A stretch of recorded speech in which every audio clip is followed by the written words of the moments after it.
today discuss about difference between natural and synthetic fiber. তো আমরা আজকে আলোচনা করব ন্যাচারাল ফাইবার এবং সিনথেটিক ফাইবারের যে পার্থক্যটা। তো ন্যাচারাল ফাইবার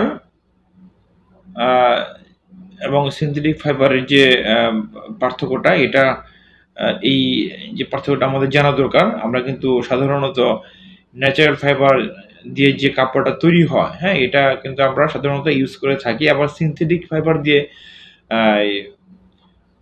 যে কাপড়টা তৈরি হয় সেটাও কিন্তু আমরা ইউজ করে থাকি।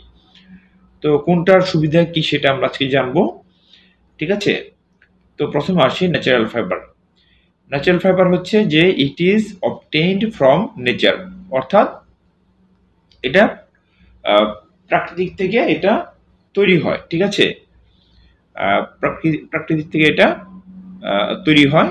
আর হচ্ছে যে it is man made fibre, এটা হচ্ছে মানুষ দ্বারা তৈরি হয়, ঠিক আছে, মানুষের দ্বারা তৈরি হয় man made fibre, it is man made fibre.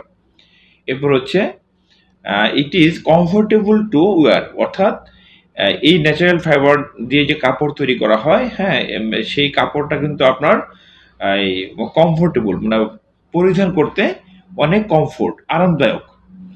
আর যে সিনথেটিক ফাইবার দিয়ে আমরা যে কাপড়টা তৈরি করি, it is not as comfortable as natural fibre, অর্থাৎ ন্যাচারাল ফাইবারের মতো এটা আরামদায়ক না।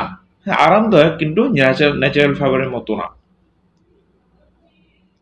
এরপর হচ্ছে no chemicals are use this process, অর্থাৎ ন্যাচারাল ফাইবারটা অ্যাজ লাইক অর্গানিকের মতো, যেখানে আমরা কেমিক্যাল ইউজ করি না, ঠিক আছে, ইউজ করতে হয় না।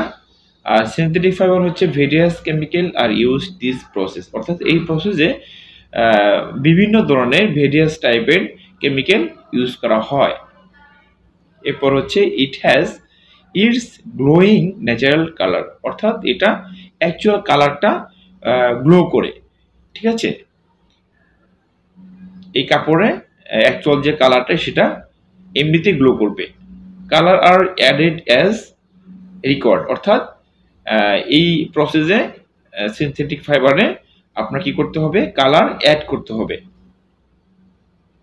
এরপর হচ্ছে অ্যাবজর্ব ওয়াটার ইজিলি, অর্থাৎ এই ন্যাচারাল ফাইবার দিয়ে কাপড় তৈরি করার পর যে সেই কাপড়ে কিন্তু আপনার ওয়াটার, অর্থাৎ যে পানি আছে, সেটা ইজিলি শোষণ করবে, ঠিক আছে, অ্যাবজর্ব করবে। আর হচ্ছে ডু নট অ্যাবজর্ব ওয়াটার, অর্থাৎ এই সিনথেটিক ফাইবার দিয়ে কাপড় তৈরি করলে সেটা কি হবে, যে আপনার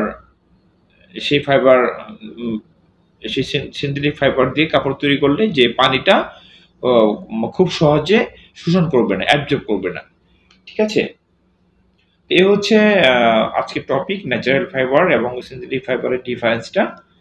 আশা করি বুঝতে পেরেছেন। আজকে এ পর্যন্তই। পরবর্তীতে নতুন একটি টপিক আসবে ইনশাল্লাহ। ততক্ষণ ভালো থাকবেন। আল্লাহ হাফেজ।